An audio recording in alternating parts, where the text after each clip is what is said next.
Hello बच्चों। तो हम लोग एटॉमिक स्ट्रक्चर्स की स्टडी कर रहे थे और एटॉमिक स्ट्रक्चर्स में हम लोग J Thomson model, Rutherford model, drawback of Rutherford model, hydrogen spectrum, ये सब की बात कर लिए थे। अब आता है बोर मॉडल। क्या आता है? Bohr model. Bohr's atomic model. Bohr's atomic model basically जो है पार्टिकल नेचर के बेसिस पे, particle nature, based on particle nature. ठीक है। दूसरा पॉइंट क्या है बोर्स साहब का? बोर्स साहब कहते हैं इलेक्ट्रॉन जो है वो अपने फिक्स्ड सर्कुलर ऑर्बिट पे मूव करता है और हैविंग फिक्स्ड एनर्जी। क्या कहता है? Electron can revolve only in fixed circular orbits, fixed circular orbits and have fixed energy।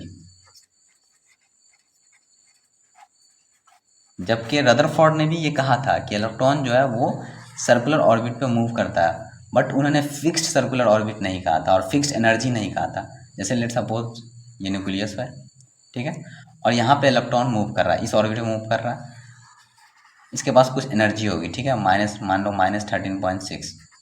तो ये इलेक्ट्रॉन जो है इस ऑर्बिट पे इसको इतनी एनर्जी मिलेगी और ये इस एनर्जी होगी और इस ऑर्बिट पे मूव करेगा।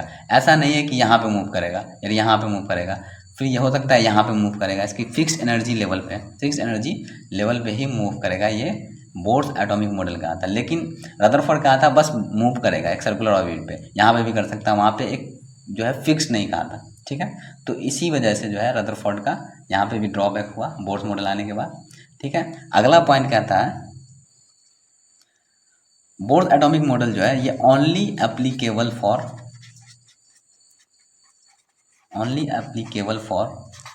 Single electron species.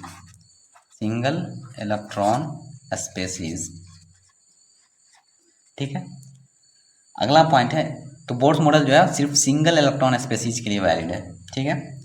और ये जो बोर्स एटॉमिक मॉडल है ये बेस्ड है किस पे? Quantum theory of radiation and classical laws of physics, इसके बेसिस पे फिजिक्स। ठीक है। अगला पॉइंट कहता है इलेक्ट्रॉन जो है वो जो है नहीं तो एनर्जी रिलीज करता है, एनर्जी रेडिएट करता है किसी भी पार्टिकल ऑर्बिट पे। जब जो है इलेक्ट्रॉन रिवॉल्व करता है तो वो एनर्जी जो है रेडिएट नहीं करता है। क्या कहा? Electron do not radiate energy in a particular orbit. ठीक है, ऑर्बिट। हालांकि मैक्सवेल ने क्या कहा था कि कोई भी जो एक्सेलरेटेड बॉडी है, किसी भी एक्सेलरेटेड पार्टिकल एनर्जी रेडिएट करता है। और बोर्ड क्या कह रहा है? Electron do not radiate energy in a particular orbit. ये था। अगला पॉइंट है इलेक्ट्रॉन उसी ऑर्बिट पे रिवॉल्व करेगा, उसी सर्कुलर ऑर्बिट पे रिवॉल्व करेगा जिसका एंगुलर मोमेंटम जो है वो इंटीग्रल मल्टीपल ऑफ h/2π हो। क्या मतलब हुआ? Electron can revolve only on those circular orbit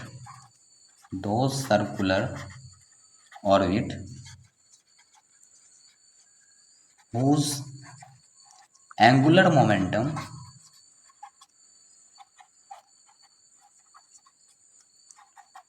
किसके बराबर हो? Is equal to integral multiple of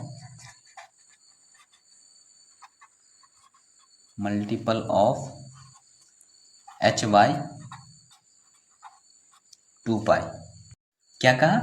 electron जो है उसी सर्कुलर ऑर्बिट पे मूव कर सकता है जिसका एंगुलर मोमेंटम जो है वो किसके बराबर हो? इंटीग्रल मल्टीपल ऑफ h/2π हो। क्या मतलब हुआ? ये मतलब हुआ कि जो उसका एंगुलर मोमेंटम है इलेक्ट्रॉन का वो इंटीग्रल मल्टीपल ऑफ h/2π इसके बराबर हो।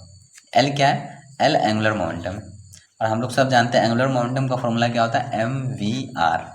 ठीक है, mvr is equal to nh/2π। ये हुआ।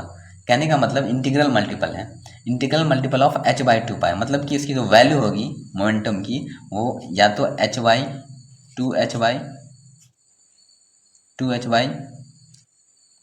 हो, या कह सकते हैं h/π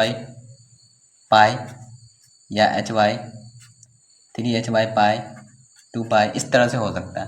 सॉरी 1.5 h/2π ये नहीं हो सकता, इंटीग्रल मल्टीपल में होना चाहिए। ठीक है, ये कहना चाह रहा है। जैसे अगर मान लो हम इससे मैं ड्राइव करूं formula, let suppose this is an atom, बीच में न्यूक्लियस होगी, ठीक है, और यहाँ पे इलेक्ट्रॉन रिवॉल्व कर रहा होगा।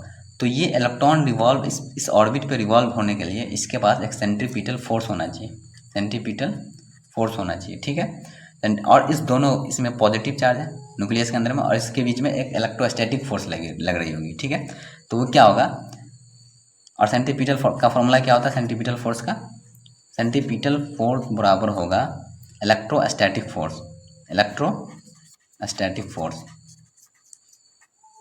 ठीक, इलेक्ट्रोस्टैटिक फोर्स। और सेंट्रीपिटल फोर्स का क्या फॉर्मूला होता है? mv²/r। इलेक्ट्रोस्टैटिक फोर्स का फॉर्मूला क्या होता है? kq1q2/r²। अगर हम लोग ये जान रहे हैं, इलेक्ट्रो फिजिक्स में पढ़ते हैं, इलेक्ट्रोस्टैटिक फोर्स kq1/q2r²। ठीक है, तो यहाँ पे जो है mv²/r, चार्ज क्या है? इलेक्ट्रॉन, तो k e, और ये जो चार्ज है, एक जो इलेक्ट्रॉन है इसमें प्लस चार्ज है प्रोटॉन, और प्रोटॉन क्या होता है? मास नंबर होता है, जितना प्रोटॉन होता है उतना एटॉम का मास नंबर होता है, तो इसको हम लोग ZE लिख सकते हैं। ठीक है, ZE/r²। ठीक है, तो इसको यहाँ से मैं कैलकुलेट करूँ तो क्या आ जाएगा? ये फॉर्मूला निकल के आया, और k की वैल्यू क्या होती है? 1/4πε0r। तो mv²/r equal to k ZE², sorry 1, इसका वैल्यू लिख दूँ 4πε0, ये r² है, 1/4πε0r²। ठीक है, मैं क्या कर रहा हूँ? मैं रेडियस का फॉर्मूला ड्राइव कर रहा हूँ। इसको मान लो इक्वेशन 1, ठीक है, इसको मान लो इक्वेशन 2। अब इक्वेशन 1 को हम बोथ साइड स्क्वायर करके अगर इक्वेशन 2 से डिवाइड कर दें तो मुझे क्या मिलेगा? रेडियस मिल जाएगा। ठीक है, मैं करके देख रहा हूँ, m²v²/r² nh/2π, तो क्या हो जाएगा? n²h²/4π²। ठीक है, अब इसको डिवाइड किससे करना है? इक्वेशन 2 से, mv²/r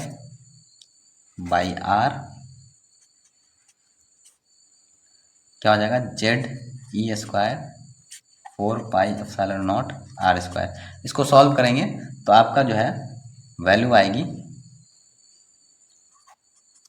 n²h²4π²mkZe² लगभग। और यहाँ पे h जो है, h क्या है? प्लैंक्स कांस्टेंट है, इसकी वैल्यू क्या होती है? 6.626 × 10⁻34 जूल सेकेंड। किसकी वैल्यू है? h की वैल्यू है। h की वैल्यू पुट करेंगे, 4 कांस्टेंट है, पाई कांस्टेंट है, m कांस्टेंट है, k कांस्टेंट है, इस सब की वैल्यू पुट करने पे हमें फॉर्मूला आएगा 0.529 × n² Z एंगस्ट्रॉम। ये आपको रेडियस का फॉर्मूला निकल कर आएगा। ठीक है, तो हम लोग ने रेडियस का फॉर्मूला निकाला। क्या निकाला? रेडियस का फॉर्मूला आया 0.529 × n² Z। n है नंबर ऑफ सेल या नंबर ऑफ ऑर्बिट, z है एटॉमिक नंबर। ठीक है, एंगस्ट्रॉम में है। ठीक है, इसको अगर हम चेंज भी कर सकते हैं, 1 एंगस्ट्रॉम बराबर होता है 10⁻⁻10 मीटर या 10⁻⁸ सेंटीमीटर। ठीक है, इसी तरह हम लोग जो है बोर्स की थ्योरी के बेसिस पे हम लोग उसका थ्योरी यूज करके हम लोग रेडियस निकाल सकते हैं, वेलोसिटी निकाल सकते हैं। वेलोसिटी की वैल्यू आएगी 2.188 इंटू 10⁻6 Z/n मीटर पर सेकेंड। मैं यहाँ पे ड्राइव नहीं कर रहा हूँ, रेडियस का फॉर्मूला ड्राइव कर दिया, हर चीज़ को ड्राइव नहीं कर रहा हूँ क्योंकि डेरिवेशन पूछने आपको कोई जा नहीं रहा एग्जाम में, बस वैल्यू पूछेगी, फार्मूला यूज होगा, बस फार्मूला देख लें, ठीक है। एनर्जी भी कैलकुलेट कर सकते हैं। एनर्जी की क्या वैल्यू आएगी, -13.6 Z²/n², ठीक है, इलेक्ट्रॉन वोल्ट में पर एटम। ये आपको एनर्जी की वैल्यू आएगी, ठीक है। आपसे क्वेश्चन पूछेगा, रेडियस हो सकता है पूछ दे, फाइंड रेडियस, वैल्यू दे दे कि इतना जो फर्स्ट सेल पे क्या होगी, सेकंड सेल पे, इस तरह से पूछ देगी।